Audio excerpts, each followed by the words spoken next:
사무엘상 말씀은 이스라엘 역사 가운데에서도 가장 재미있는 이야기들이 많이 있는 본문입니다. 그 중에서 사무엘상 9장은요, 이스라엘 역사에서 정말 중요한 순간입니다. 왜냐하면 이스라엘이라는 나라가 아주 작은 부족, 떠돌이 민족에서 이제 왕이 처음 세워지는 순간이거든요. 아시다시피 이스라엘은 첫 왕이 누구냐면 사울입니다. 사울. 오늘 본문 말씀은 이스라엘의 당시에 왕이 없던 시절까지 이스라엘을 다스렸던 사무엘이라는 사사가 왕인 사울을 낙점하는 순간입니다. 이 사람이 왕이 될 사람이다. 낙점하는 순간이 그 장면을 그린 본문이 오늘 사무엘상 9장입니다.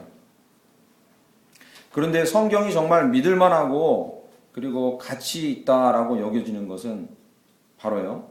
보통 이 세상의 역사 가운데에서 이 왕이 낙점되는 순간이나 또는 이 사람이 왕이다라고 찍는 순간을 세상 이 역사는 어떻게 표현하냐면 설화가 나옵니다. 아시죠, 그죠? 이 사람이 왕이다라고 미리 낙점됐어요. 그런 사람은 주로 알에서 나와. 알 깨고도 나오고요. 그죠? 그리고 제가 제주도에서도 좀 살았었는데 제주도에 그 흘러내려오는 설화 중에 뭐가 있냐면 제주도를 세운 이 조상이 희한하게 제주도에 나타납니다. 그 들어보시면 말도 안 되는 얘기가 나옵니다. 근데 이렇듯이 세상의 역사 가운데 적어도 왕이 될 사람에 대해서는 설화나 신화 같은 게 붙어 있어요.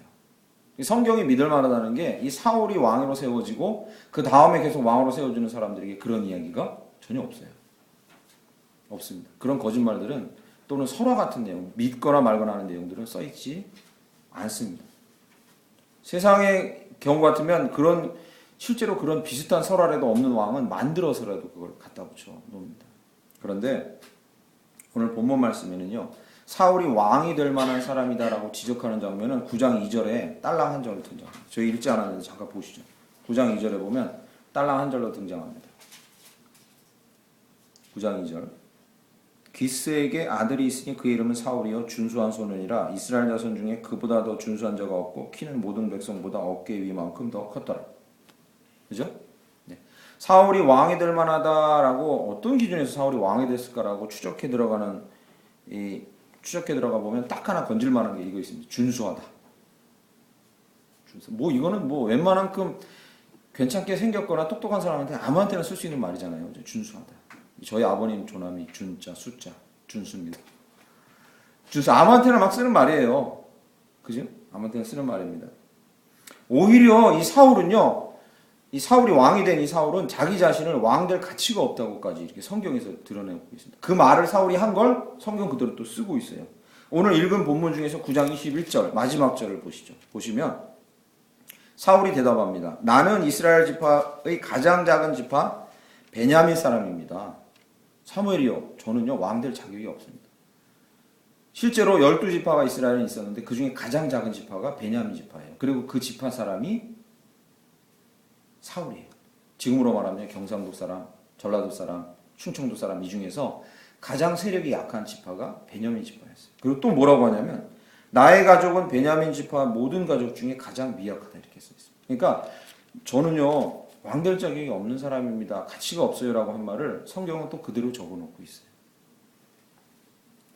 적어도 오늘 본문 말씀과 성경 전체를 뒤져봐서 하나님께서 왜 사울을 왕으로 낙점하셨는지에 대해서 사울이 인간적으로 기준으로 봐서 왕으로 낙점될 만한 기준이 있었냐 거기에 대한 답은 아무도 없어요. 우리 찾을 수가 없습니다. 어떤 사람은 굳이 이유를 찾으려고 막 갖다 붙여요. 겸손하니까. 그 정도 겸손한 사람은 세고 셌을 겁니다. 준수한 사람이기 때문에 거듭 말씀드리지만 세고 셌을 거예요. 사울을 왕으로 낙점한 하나님이 낙점한 이유를 저희는 성경에서 인간적인 기준으로 찾을 수 없어요. 단 하나 찾을 수 있습니다. 그것은 무엇이겠습니까? 이 성경에 노골적으로 등장하고 있지 않지만 하나님께서 사울을 왕으로 낙점한 이유를 찾을 수 있어요. 저희는. 왜요? 하나님이시니까. 하나님의 주권적인 섭리로 그냥 택하신 겁니다. 할렐루야. 우린 그거밖에 답을 찾을 수가 없어요. 거기다 자꾸 여러 가지 말을 갖다 붙이는 게 인간적인 시각입니다.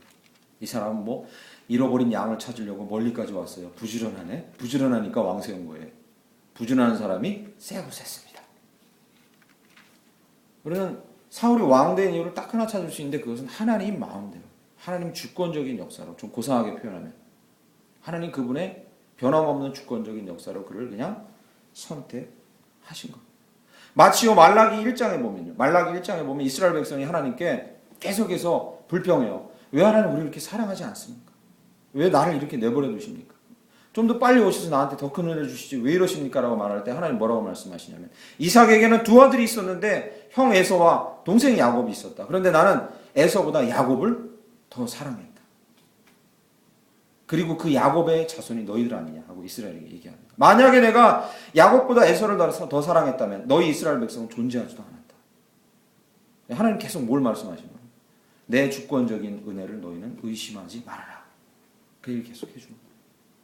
왜 내가 이스라엘 너희 백성을 선택해서 너희 백성으로 말미암아 모든 열방이 복을 받게 했느냐? 너희가 뛰어난 민족이기 그러냐? 지금 노벨상을 유대인들이 제일 많이 받았다 하고 유대인의 교육 풍토가 좋다 하니까 그런 이유 때문에 하나님 택하셨을 거라고 추정합니다. 그러나 하나님은 거기에 아니라고 못을 박죠. 뭐라고요? 이스라엘이 잘났기 때문이 아니라. 그들은 가장 천한 민족이고 가장 보잘것없지만 내가 그저 택했다. 이렇게 얘기하는 거죠. 오직 하나의 대답이 있을 뿐입니다.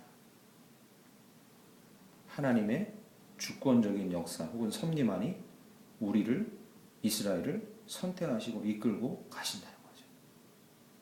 이 사실을 평생 동안 여러분 잊지 마시길 간절히 축원합니다. 하나님의 주권이 우리를 이끌고 가고 하나님이 선택하면 끝장이라고 얘기하면 이 말을 듣고요. 많은 성도는 이렇게 질문합니다. 그러면 에서는 뭐가 되는데요? 야곱은 택함 받았으니까 좋은데 에서는 어째서 에서는 버리셨어요? 에서는 뭐가 되는데요? 라고 얘기합니다. 그 어째서를 자기에게 이 시간 갖다 붙여보면 좋습니다. 이렇게요. 어째서 나를 택하셨어요? 남을 생각할 거 없어요. 하나님의 주권적인 섭리 앞에 우리가 섰을 때는 쟤는 왜 저렇게 하셨어요? 라고 물어보지 말고 나를 생각하면 돼요. 어째서 나를 택하셨어요? 어째서 나를 택하셔서 여기까지 오게 하셨습니까? 어째서 나같이 부족한 자를 택하셔서 여기까지 오게 하셨습니까? 라고 생각하면 그 주권적인 은혜 앞에 모두 다 고개를 숙일 수밖에 없고 감동할 수밖에 없고 눈물을 흘릴 수밖에 없는 줄 믿습니다. 어째서 나를 택하셨습니까? 그게 하나님의 주권적인 은혜인 거죠. 저는요, 이 목사로 사역하면서 제 자신을 너무나 제가 알고 있고 여러분이 모르는 제 자신을 부끄러운 모습을 너무나 잘 알고 있기 때문에 이 목회를 하고 사역을 하려고 출근하려고 교회 나올 때마다 계속 묻는 질문이 있어요. 어째서 더 훌륭한 사람이 많은데 저를 택하셨습니까? 저 목사는 잘 되는데 왜 저는 안 됩니까? 저 사람 저렇게 열심히 하는데도 왜 저렇게 목회가 안 됩니까? 이렇게 얘기하는 게 아니라 그건 아무런 소용이 없는 얘기예요. 하나님의 주권 앞에 나를 돌아보면 돼요. 저는 목사가 될 자격이 별로 없거든요. 정말로 밖에서 놀기 좋아하고 혈기가 많고 화도 많아요. 진득하게 뭘 하기도 힘들어요. 그런 하나님 앞에 계속 묻는 거죠. 당신의 주권적인 섭리로 이렇게 될 수밖에 없었고 제가 이 자리에 서 있을 수밖에 없습니다. 그게 은혜입니다.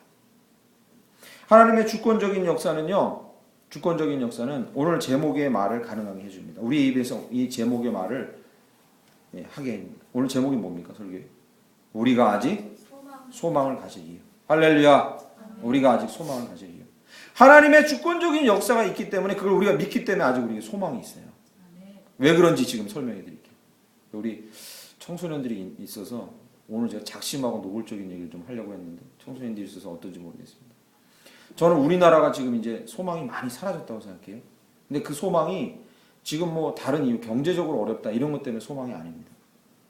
모든 사람이 똑같은 환경에서 출발하지 못하는.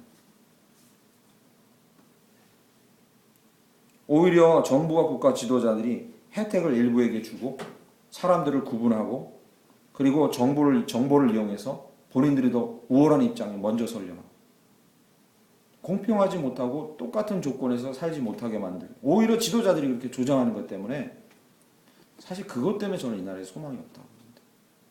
힘들게 살아도 좀 못 살아도 정직하고 양심적인 지도자들이 있을 때 그래야 미래가 있는 겁니다. 우리나라의 부패 지수가 어느 정도인지 여러분 아실 겁니다. 거의 세계에서 꼴찌 수준. 동남아에 아주 못 사는 나라나 아주 미개하다고 우리가 인식적으로 생각하는 그런 나라들의 도덕 수준과 맞먹습니다. 우리나라 지도자들. 우리에게 소망이 없는 건요. 이 조선소가 몇 개 문닫는 이런 것 때문에 소망이 없는 게 아니에요. 미래가 없는 건 지도자들이 모든 사람들에게 이 소망을 심어주지 못하고 있기 때문이에요. 너희도 얼마든지 너희가 열심히 하면 행복하게 살 수 있다는 소망을 주지 않기 때문에. 왜? 사람을 차등해서 데우고 차등하게끔 만들기 때문에 자꾸. 이 나라에 그래서 소망이 없습니다. 그러나 그럼에도 불구하고 우리에게 소망이 있어요. 왜요? 하나님은 누가 더 복받기에 합당한 자인지 우리 눈에 식별할 수 없게 만들어놨다는 거죠. 할렐루야. 이런 조건을 가진 자가 내가 복 줄 거라고 우리에게 추정하지 못하게 만들어놨다는 거예요. 만약에 그것을 우리가 추정할 수 있으면, 이런 자는 이렇게 하면 내가 잘 산다라는 걸 추정할 수 있으면 사람인 경우 어떻게 합니까? 지금 이미 이 나라에 드러나고 있는데 이렇게 하면 내가 더 잘 살 수 있구나를 알게 되면요, 사람이 이렇게 합니다. 일단 다른 사람을 억누르고 올라가고 편법과 불법을 사용해서 유리한 조건을 쟁취하고 자기만 앞서가기 위해서 애쓰고 인정사정 봐주지 않습니다. 유리한 조건이 뭔지를 알게 되네요. 하나님은 감사하게도요, 우리에게 소망을 가질 이유가 되십니다. 그의 주권적인 역사로 우리에게 감히 추측하지 못하게 하셨어요. 이게 성공할 조건이고 이게 하나님께 복받을 조건이고 이렇게 하면 하나님께 복을 보장받는다는 걸 감히 추정할 수 없게 만드셨어요. 그렇게 되면 우리 모두가 어떻게 되는 거죠? 동일선상인 거예요. 동일선상인. 여러분 중에 과거의 신앙생활을 어떻게 하셨든지 또는 지금 어떤 마음을 갖고 계시든지 내가 조금 더 잘했든지 못했든지 지금 이 순간 여기에 앉아 계신 저와 여러분 모두가 어떤 모습으로 살아왔든지 아무런 상관이 없다는 거예요. 하나님은 그의 주권적인 역사를 신뢰하고 믿고 그 앞에 머리 숙이는 모든 자에게 그의 주권적인 역사로 그의 주권으로 그의 마음대로 은혜를 부어주실 수 있는 자격을 갖고 계시고 그렇게 하신다는 거죠. 할렐루야. 그게 우리가 소망을 가질 이유입니다. 그게 우리가 소망을 가질 이유예요.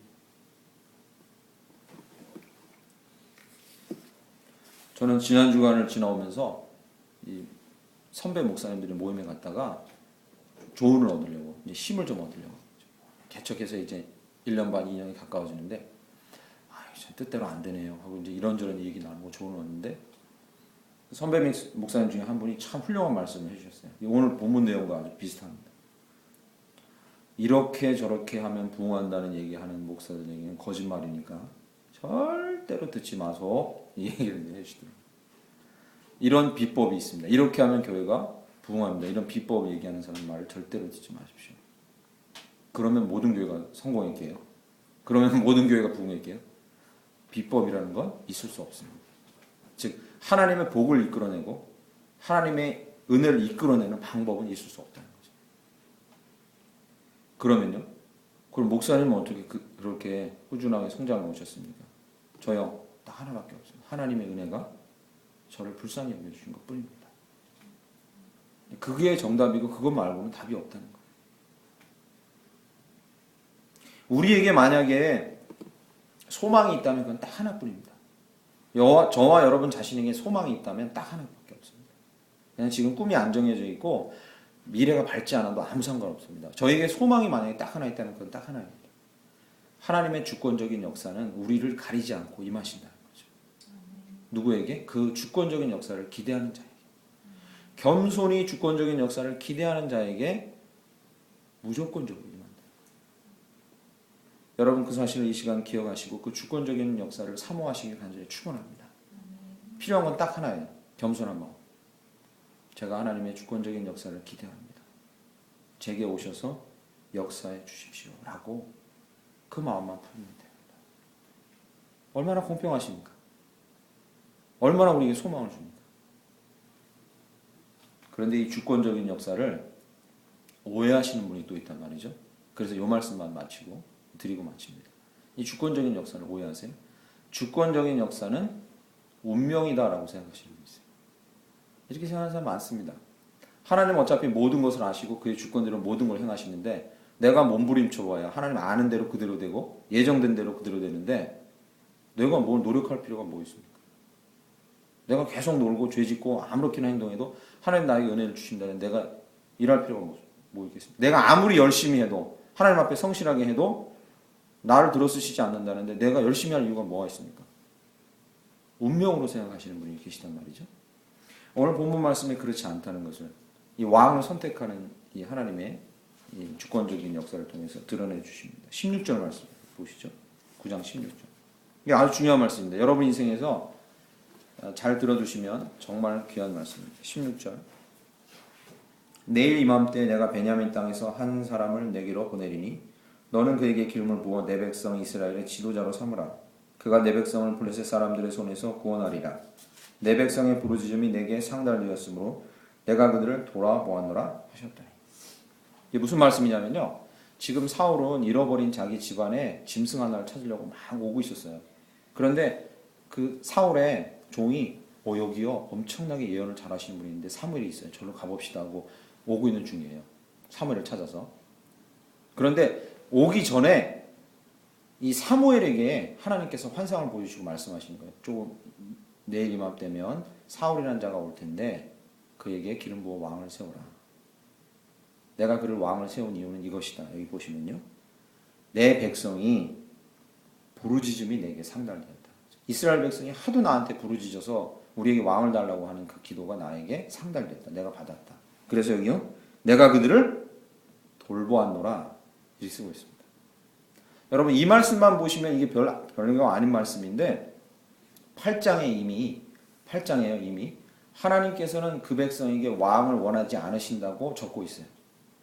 하나님은 이스라엘에게 왕을 주시는 걸 원치 않으셨어요. 너희에겐 왕이 필요 없다. 왜요? 하나님 자신이 왕이니까. 내가 너희의 왕이고 내가 너희를 다스리는데 왜 왕을 또 필요하냐?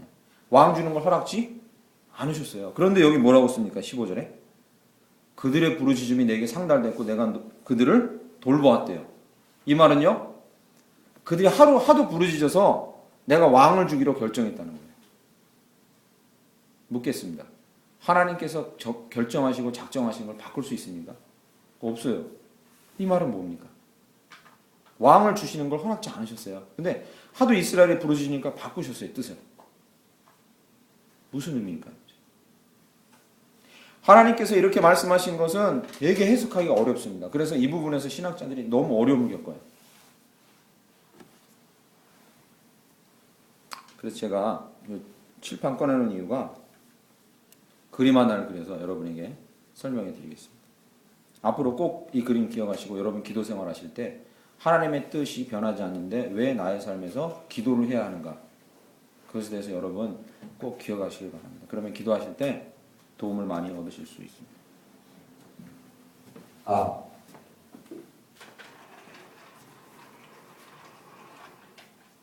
하나님은 그 정하신 뜻이 변하지 않아요. 그게 이제 주권적인 섭리예요. 하나님 마음대로 하는 거죠. 그러면 이제 하나님이 여기 계시고 하나님의 섭리가 이렇게 가요. 하나님의 섭리죠. 그건요. 하나님의 섭리는 양쪽으로 치우치지 않아요. 그냥 정한 대로 그대로 가요. 정한 대로 끝까지 가요. 그래서 여기서 이루어져요. 그런데 사람이 기도하고 하나님 앞에서 행하고 하나님의 섭리 예정된 것을 지나가는 길은 이렇지가 않아요. 안타깝게 이렇지가 않아요. 어떠냐면 이래요.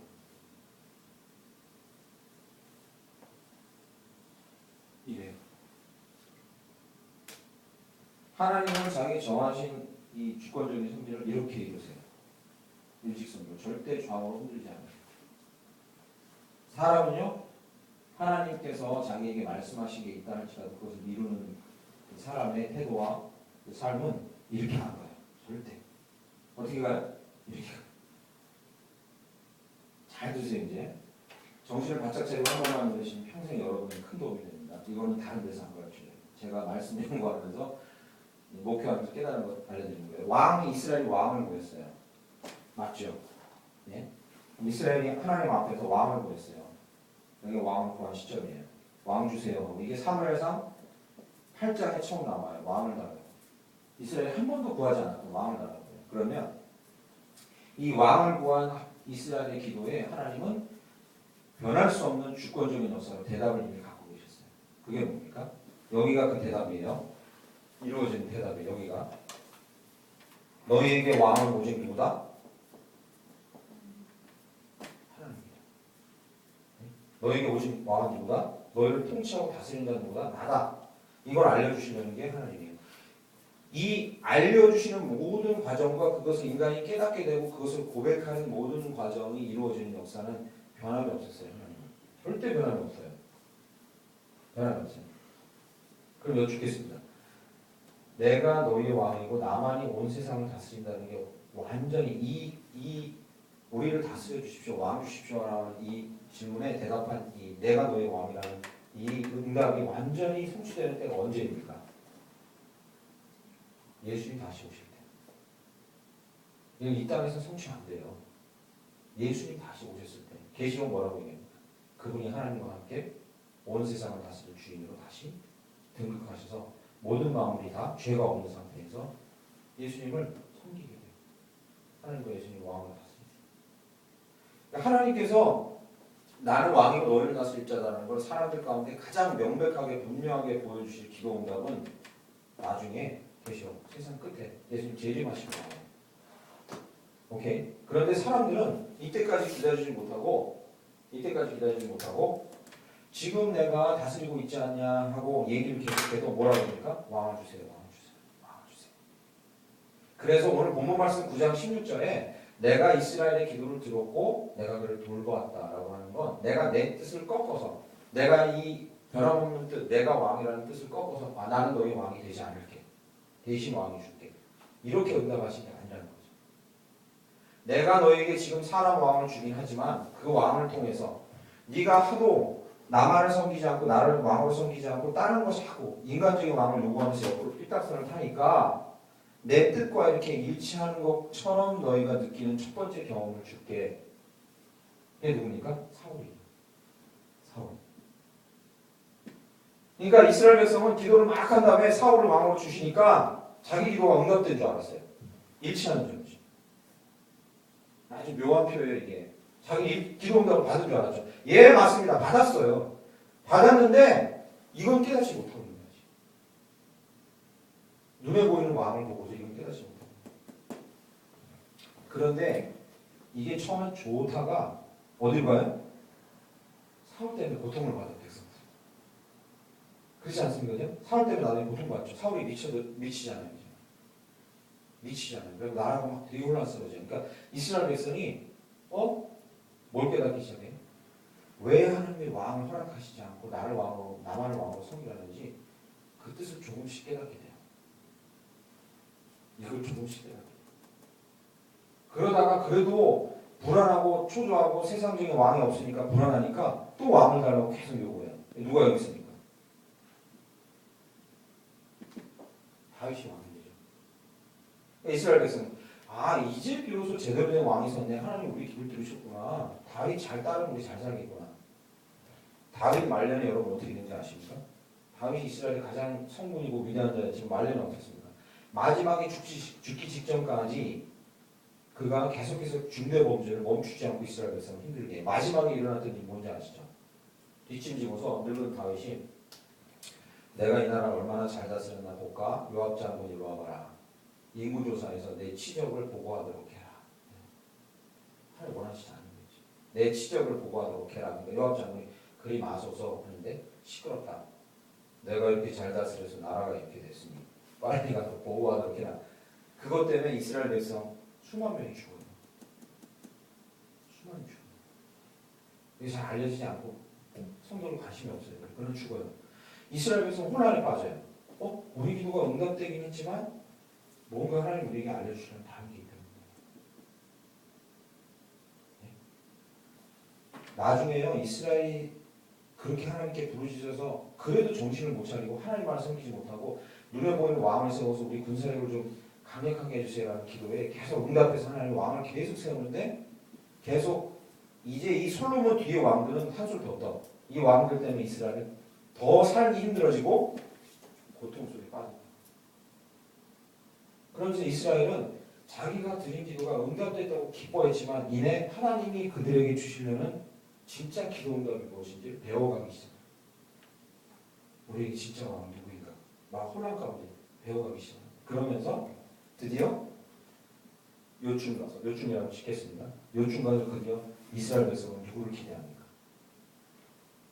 이 단어 들으시면 반가우실 건데 메시아를 기대하는 거예요. 이 땅에 한 번도 오지 않았다. 구약에 예언되어 있다. 이런 왕들과는 차원이 다른 우리의 다스릴 자를 보내주셨어요. 그들이 기도가 달라진 거예요. 처음엔 기도가 뭐였어요? 우리가 이방민족에게 지금 잡아 죽이게 생겼어요. 지게 생겼어요. 왕 주세요. 이러다가 기도가 달라지기 시작해요. 우리를 참되게 다스리는 메시아를 허락해 주옵소서. 우리는 지금 누구를 기대합니까? 여러분 예배 자리에 나오셔서 누구를 기대합니까? 여러분과 제 삶을 참되게 다스릴 예수 그리스도의 오심을 기대합니다. 할렐루야. 그죠? 맞죠? 우리가 여기서 두 번째 이유가 나옵니다. 우리가 여기서 이제 저기서 두 번째 이유가 이제 나옵니다. 무슨 두 번째 이유요? 오늘 설교 말씀 제목이 뭐죠? 우리가 아직 소망을 가질 두 번째 이유가 나옵니다. 왜입니까? 하나님께서는요 우리에게 이렇게 대하시지 않는단 말이에요. 우리가요 하나님의 저 직선으로 가고 있는 주권적인 역사를 잘 몰라서 하나님 주세요. 지금 잘 모르겠는데 하나님 뜻은 잘 모르겠는데 그래도 내가 지금 정말 똥줄이 타요. 급합니다. 주세요 하면요 하나님이요 이런 나쁜 놈 나의 은혜를 아직도 몰라? 너 아직 그런 수준의 신앙생활 너 제발 그러지 말라고 혼내지 않으시고 하나님은 응답하세요. 1번 무작정 혼내시고 우리를 내치시는 게 아니야. 응답하세요. 1번 이스라엘 백성이 응답하셨던 거죠. 왕을 갖는 걸 원하지 않으셨지만 그래도 왕을 주세요. 1번 응답하세요. 여러분과 저를 긴급한 위기에서 구원해내시고 그것을 외면치 않으세요. 그래서 하나님의 주권을 운명이라고 생각하시면 안 돼요. 끊임없이 부르짖어야 돼요. 하나님 당신의 주권을 다 모르겠지만 내가 지금 급합니다. 죽게 생겼습니다. 나를 구원해 주세요라고 하면 하나님의 1번 응답하세요. 반드시. 그리고 응답하신 다음에 두 번째 더불어 뭐까지 하세요? 그 주권이 진짜 무엇인지 가르쳐 주시는 거예요. 이 두 가지를 다 하세요. 그래서 결국에는 하나님이 우리에게 가르치려는 하나님의 주권이 무엇인지 뜻이 무엇인지를 알게 해주시는 대로 나아가게 한다는 거죠. 조금 이해하시기 난해합니까? 그러나 이 그림만은 여러분 머릿속에 기억해 두십시오. 그림만. 이 말씀을 가장 잘 설명하고 있는 지금 그림 그리고 이 본문 말씀을 살펴본 걸 가장 잘 설명하고 있는 성경의 한 구절이 있어요. 그걸 또 이 그림에다가 옆에 써놓으시고 머릿속에 기억하시면 여러분 기도 생활이 정말로 많이 성숙할 겁니다. 예레미야 33장 3절이에요. 천국의 전화번호는 뭐죠? 예레미야 33장 3절입니다. 우리 그렇게 많이 외웠던 거잖아요. 무엇입니까? 너는 내게 부르짖으라 내가 내게 응답하겠고 네가 알지 못하는 크고 은밀한 것을 내게 보이리라. 그 말씀이 이걸 설명하는 거예요. 너는 내게 부르짖어봐. 그러면 네 급한 불을 꺼줄게. 나는 그럴 정도의 관용이 있는 사람이야. 아니 관용이 있는 하나님이야. 말씀하세요. 거기서 그치는 게 아니죠. 응답할 뿐만 아니라 너의 시급한 문제를 해결할 뿐만 아니라 거기 하나 더 너에게 은혜를 주겠는데 그게 뭐예요? 네가 알지 못하고 깨닫지 못하는 크고 은밀한 그게 뭡니까? 하나님의 궁극적인 너를 향한 뜻이 뭔지를 내가 알려줄게.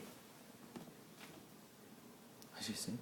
그게 이 그림을 설명하는 성경 구절 하나가 예레미야 33장 3절입니다. 크고 은밀한 게 뭐겠습니까? 하나님의 주권. 여러분 인생을 향한 하나님의 뜻. 저와 여러분을 향한 하나님의 섭리. 그걸 서서히 깨닫게 해주겠다. 여러분 단 한 번의 하나님의 뜻을 목사님 하나님의 뜻이 뭔지 저한테 가르쳐주세요. 이건 가장 어려운 질문이에요. 단 한 번 그걸 깨닫는 사람은 아무도 없어요. 어떤 사람은 자기 인생에 대한 자기 꿈에 대한 하나님의 뜻을 평생도록 깨달아야 가는 사람이 있어요. 대부분의 사람이 그래요. 대부분의 사람. 내가 깨달았다고 하지만 그러나 그게 아니에요. 갈짓자로 걷다가 한 부분에 마주친 것뿐이에요. 그냥. 우리는 하나님의 주권을 깨닫는데 평생이 걸려요. 너무 쉽게 하나님의 뜻이 뭔지 금방 깨달을 수가 없어요.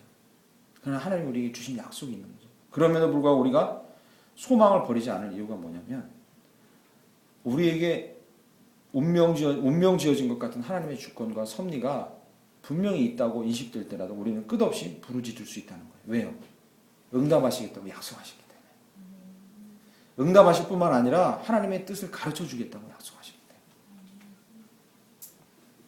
저희 아이가 지금 고등학생이니까 뭐 저희 아이를 지적하는 건 아니지만 고등학생 또래 아이가 하는 가장 큰 질문이 뭔지를 예를 들어서 설명하고 설교를 마치겠습니다. 고등학생들이 제일 큰 고민은 꿈입니다. 미래에 뭐 할지라는 거예요. 그죠? 미래에 뭐 할지라는 거예요.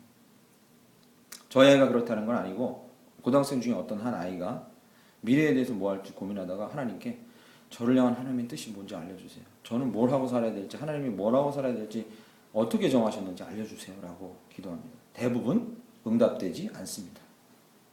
그걸 한 번에 알려준다는 목사들이나 그런 사람들은 주로 점쟁이를 흉내낸 잘못된 목사들입니다. 잘 안 알려줘요. 다 그렇다는 건 아닙니다. 매도하는 건 아닙니다. 다 그렇다는 건 아니에요. 그러나 대체적으로 다 안 알려줘요. 그러면 그 아이는 이렇게 얘기합니다. 이렇게 해요. 잘 들어보세요. 하나님, 저를 향한 하나님의 뜻이 뭔지 큰 그림을 안 보여주시려면 좋습니다. 그러면 내가 지금 고등학교를 가야 되는데 이과 문과를 선택할지라도 알려주세요. 지금 급합니다. 하나님, 저에게 뭐 큰 거 안 알려주셔도 이과 문과라도 가르쳐 주셔야 되지 않습니까? 라고 기도하면 하나님 응답하실까요? 가르쳐 주세요. 어느 정도는 가르쳐 주세요. 마음속에 힘이 하기라도. 그런데 큰 뜻은 다 안 가르쳐 주시는 거예요. 그냥 어렴풋하게 이과를 갔으면 좋겠다라는 마음이 더 크게 해주시고 그렇게 몸부림치다 보면 이과로 선택할 수 있는 용기도 주세요. 근데 그게 응답하신 게 아니란 말이죠. 완전히.